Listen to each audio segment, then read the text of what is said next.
¿Qué tal? Buenos días, mi nombre es Sergio Octavio Rodríguez Magdaleno.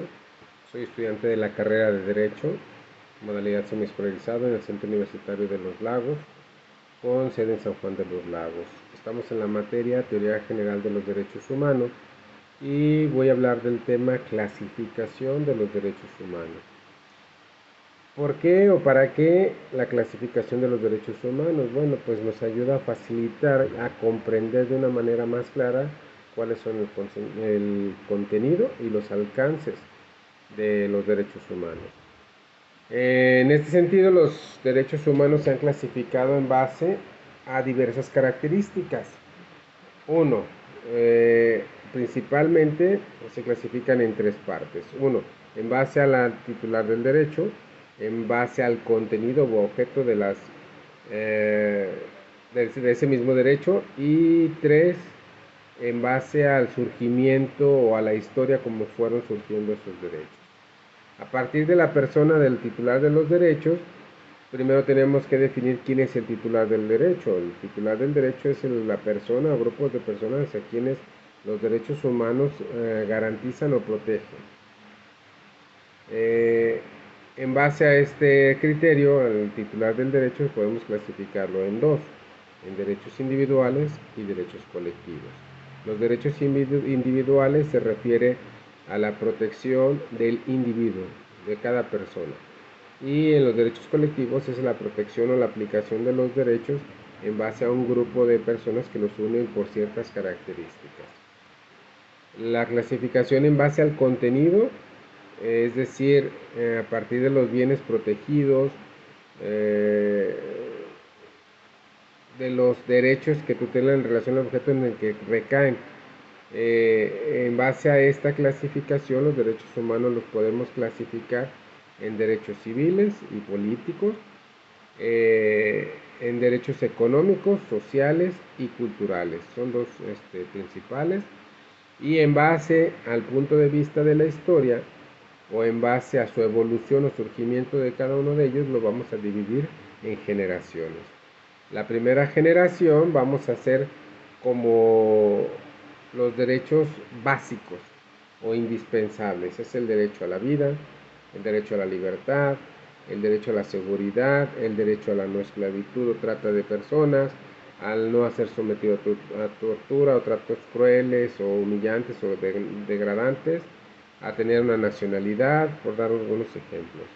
Los de segunda generación, bueno, ellos ya surgen ante las injusticias sociales y económicas y ellos tienen como principal objeto el bienestar económico, el acceso al trabajo, la educación y la cultura, ya recayendo sobre el Estado la obligación de garantizar cada uno de ellos. En estos, digamos que se tiene la obligación del deber hacer de parte del Estado para protección de las personas o del grupo de personas a los cuales recae.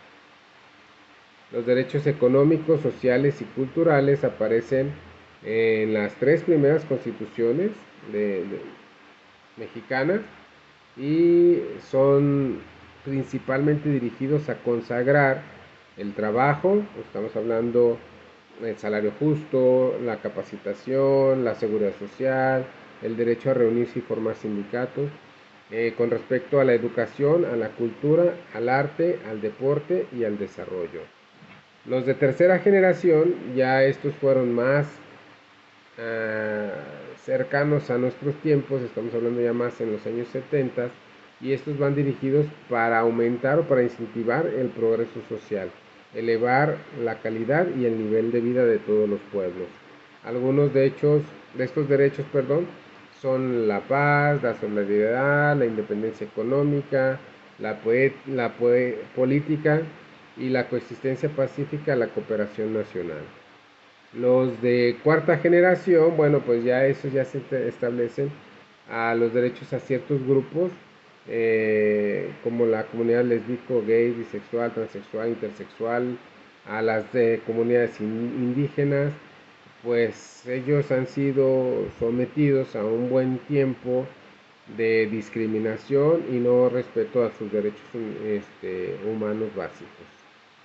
Ya los de quinta generación van más enfocados a la más realidad o la más actualidad en donde ya intervienen en la calidad de vida, en la calidad de sobrevida, en la salud, nuevas tecnologías para prevalecer o para sustentar la prevalencia del ser humano.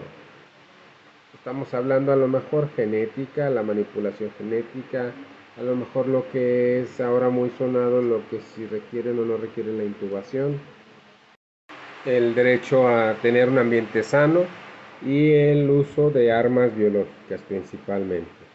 Bien, son las principales generaciones, son estas 5 generaciones. Ya por ahí se menciona en algún otro lado la clasificación de una sexta o hasta una séptima generación. Ya la sexta es el concientizar y darle derecho a lo que son las mascotas, animales y el uso y desuso de ellos para fines laborales o para fines de como tipo mascota. Este es mi resumen y espero les haya gustado y nos vemos pronto. Muchas gracias por su atención. Hasta luego.